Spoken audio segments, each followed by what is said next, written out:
रानी सत्यभामा की बात समाप्त होते ही गरुड़ बोल पड़े कि भगवान, क्या दुनिया में मुझसे भी ज्यादा तेज गति से कोई उड़ सकता है।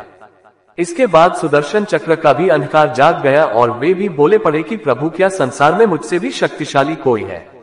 श्री कृष्ण समझ गए कि इन तीनों को अपने ऊपर अंधकार हो गया है। अब कुछ ऐसी लीला करनी होगी जिससे इन तीनों का अंधकार दूर हो सके। तब भगवान फैसला किया और गरुड़ से बोले कि गरुड़, हनुमान को बुला लाओ।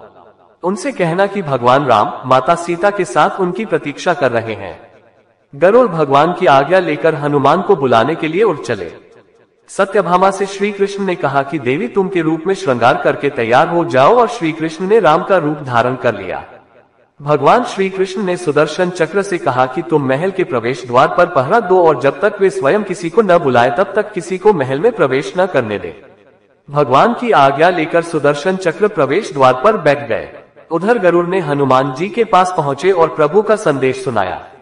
उन्होंने कहा कि वानरराज, भगवान राम माता सीता के साथ द्वारका में आपसे मिलने के लिए प्रतीक्षा कर रहे हैं। आप तत्काल मेरे साथ चले, मैं आपको अपनी पीठ पर बैठाकर शीघ्र ही वहां ले जाऊंगा। हनुमान उनसे कहा कि आप चलो, मैं आता हूँ। गरुड़ ने मन में विचार किया कि हनुमान जी वृद्ध हो चले हैं, ये कैसे जल्दी पहुंचेंगे। हनुमान जी के कहने पर गरुड़ द्वारिका के लिए उड़ चले, लेकिन जैसे ही वह महल में दाखिल हुए गरुड़ के होश उड़ गए। उनके सामने हनुमान विराजमान थे, जो उनसे पहले ही महल पहुंच गए। ये देखकर गरुड़ का सिर लज्जा से झुक गया। हनुमान जी को देखकर श्री राम ने उनसे पूछा कि पवन पुत्र, तुम बिना आज्ञा के महल में कैसे प्रवेश कर गए? क्या तुम्हें किसी ने रोका नहीं?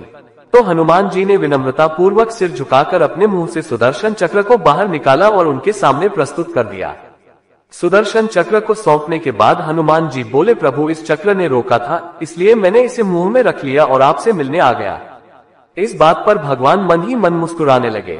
हनुमान जी यहीं पर नहीं रुके, उन्होंने प्रभु से कहा कि आज आपने माता सीता के स्थान पर किस दासी को इतना सम्मान दे दिया कि वह आपके साथ सिंहासन पर विराजमान है। इतना सुनकर रानी सत्यभामा का अहंकार दूर हो गया। इस प्रकार भगवान श्री कृष्ण ने एक बार में ही तीनों का अंधकार समाप्त कर दिया। तीनों भगवान के सामने लज्जित अवस्था में थे।